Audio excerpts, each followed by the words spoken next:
যে হলো 10ই মহরম। আজকে একটা হলো গুরুত্বপূর্ণ, আমাদের ইসলামিক একটা গুরুত্বপূর্ণ দিন, সুন্দর একটা হলো দিন। এই দিনটাকে আমরা হলো খুব স্মরণীয়। আমাদের এটা হলো মূলত হচ্ছে খুশির দিন, আবার হচ্ছে আমাদের হলো শোকের দিন। আজকে হাসান হোসেন, আজকে হলো হাসান আলাইহিস সালাম, এই দিনে হচ্ছে হলো তাকে হলো হত্যা করা হয়েছিল। এবং কি এই দিনে হচ্ছে রাসূল পাক সাল্লাল্লাহু আলাইহি ওয়াসাল্লাম বিদায় হজের ভাষণ দিয়েছিল।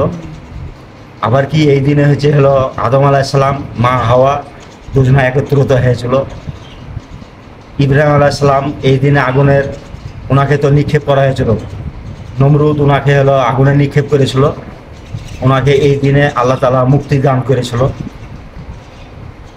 নূহ আলাইহিস সালাম যে প্লাবনে যে প্লাবিত হয়েছিল, এই দিনে আল্লাহ হলো তাদেরকে হলো এই পৃথিবীর মানুষকে হলো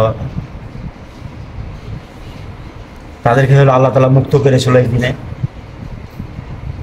ইউনূস আলাইহিস সালাম মাছের পেটে ছিল, উনি এই দিনে হচ্ছে হলো আল্লাহ তাআলা তাকে হলো মুক্তি দিয়েছিল। তো এই যে আজকে বিশেষ একটা হচ্ছে হলো দিন, এই পৃথিবী আল্লাহ তাআলা 10ই মহরম আল্লাহ তাআলা হচ্ছে হলো সৃষ্টি করেছিল। এই পৃথিবী একদিন হচ্ছে আল্লাহ তাআলা এই মহরম মাসের এই 10 তারিখে 10ই মহরম এই পৃথিবী একদিন হচ্ছে হলো আল্লাহ তাআলা ধ্বংস করে দিল। এই যে 10ই মহরম প্রধানত অনেক কারণ, বেশ অনেকটা হলো কারণ আছে। তার মধ্যে হচ্ছে এই দিনটা আমাদের হলো খুশির দিন, আবার এই দিনটা আমাদের হলো শোকের দিন। এই যে আজকে হলো হযরত শাহ ওলি রহমতুল্লাহ আলাইহ দরবার শরীফে আজকে হচ্ছে হলো সিন্নি সালাত হবে। আমরা সবাই মিলে হচ্ছে হলো এই সিন্নি সালাতে আমরা হলো শরীক হব, অংশগ্রহণ করব। এটা হচ্ছে ইবাদতের দিন মুসলমানের। আল্লাহর যত দিন এই পৃথিবীতে হলো আল্লাহ তাআলা হলো আমাদের ইসলাম প্রতিষ্ঠিত করেছে রাসূল পাক সাল্লাল্লাহু আলাইহি ওয়াসাল্লাম অনেক কষ্ট করে।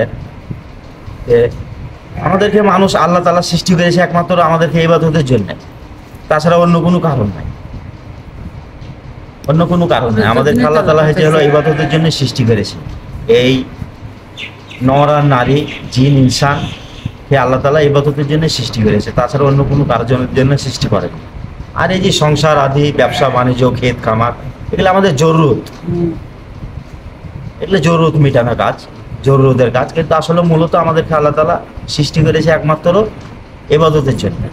তা আমাদেরকে সবাইকে ইবাদত করতে হবে, আল্লাহর রশিকে শক্ত করে ধরতে হবে, ধর্মের আশ্রয়ে জীবনযাপন করতে হবে, জ্ঞানীর সাথে চলাফেরা করতে হবে, আর ধর্মের স্থানে, ধর্মীয় স্থানে আমাদেরকে জীবনযাপন করার চেষ্টা করতে হবে।